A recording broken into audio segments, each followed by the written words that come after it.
A ver, ¿sabían que por más de 1000 años ha existido una forma de leer la Biblia que ha pasado casi desapercibida para la mayoría? Hoy vamos a explorar ese método antiguo, el enfoque caraíta, y vamos a ver que tiene una perspectiva que, la verdad, se siente increíblemente nueva. Ok, empecemos con una pregunta fuerte. ¿Y si los mensajes más poderosos de la Biblia no están, digamos, escondidos en un código secreto? ¿Y si siempre han estado ahí, a la vista de todos? Pensemos en esto. ¿Qué tal si todas esas capas y capas de comentarios y de interpretaciones que se han acumulado por siglos, en lugar de aclarar las cosas, en realidad han estado tapando el mensaje original? Y aquí está el meollo del asunto, ¿no? Al final, todo se reduce a cómo leemos. Lo que vemos aquí son dos caminos completamente distintos. Por un lado, tienes las tradiciones que se basan muchísimo en interpretaciones ya establecidas. Pero por el otro lado, el judaísmo caraíta propone algo diferente. Dice, oigan, un momento, vamos a la fuente. La idea es volver directamente al texto original y simplemente tratar de escuchar lo que dice, sin intermediarios.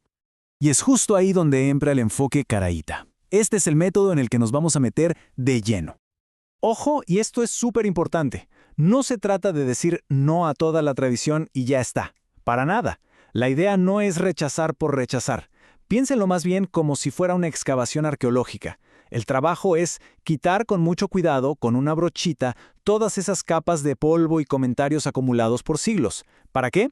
Para poder ver la estructura original que está debajo. Es, en esencia, un acto de redescubrimiento. Ok, pero ¿cómo se hace esto en la práctica? ¿Cuál es el método? Bueno, la clave de todo esto es un principio que se conoce con una palabra en hebreo, pshat. Y créanme, esta idea es el corazón de todo el enfoque caraíta. Entonces, ¿qué es el pshat? Pues la verdad es bastante sencillo. Es el significado simple, el directo, el que está en su contexto. Es el compromiso de empezar siempre por lo más obvio, por la comprensión más directa, antes de empezar a volar con interpretaciones simbólicas o místicas. Se trata básicamente de dejar que el texto hable primero.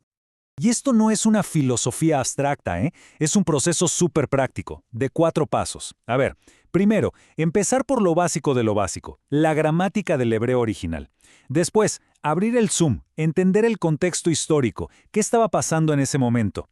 Luego, ver el contexto cercano, leer los versículos de antes y los de después. Y por último, tratar a la Biblia como un solo gran documento interconectado, o sea, ver cómo se usan las mismas palabras en otros libros.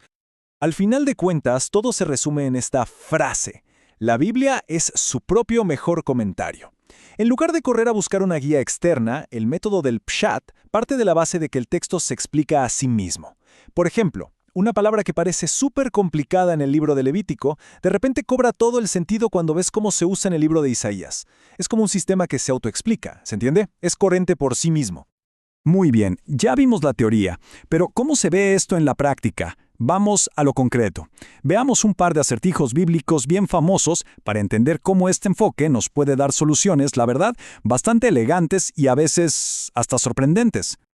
Vamos con un clásico de clásicos, ojo por ojo. A ver, la interpretación rabínica más conocida dice que esto se refiere a una compensación monetaria. O sea, si le haces daño a alguien, le pagas por la pérdida.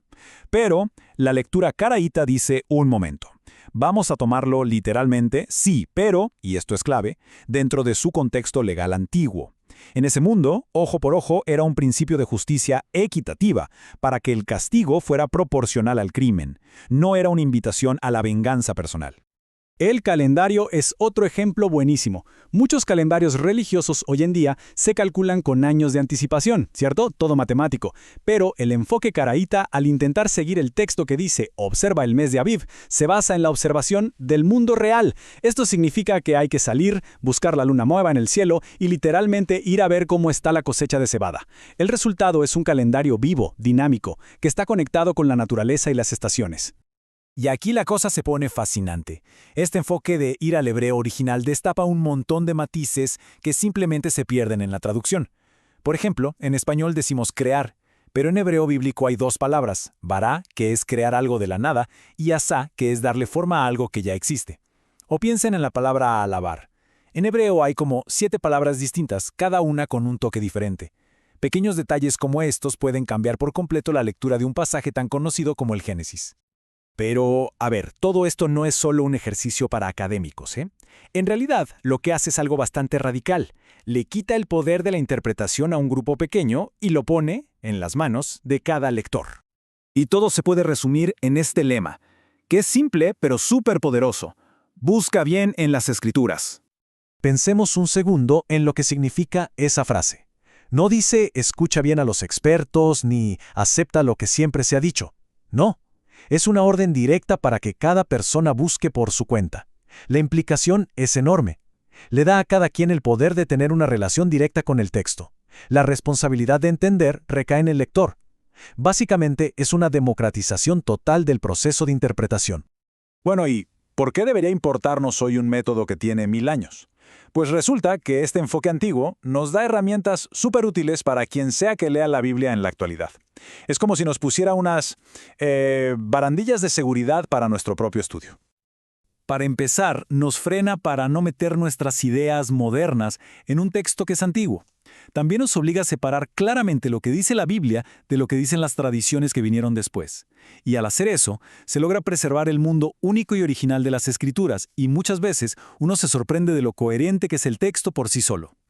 Y yo creo que esta es la idea más potente de todas. Con este enfoque, la Biblia deja de ser como una pieza de museo frágil que solo se puede ver detrás de un vidrio. No, se convierte en una voz viva, una voz que todavía puede hablar con una claridad y una fuerza increíbles, si es que estamos dispuestos a escucharla en sus propios términos. Y todo esto nos deja con una última pregunta para reflexionar. No importa si alguien es una persona de fe o simplemente tiene curiosidad histórica. La pregunta es la misma.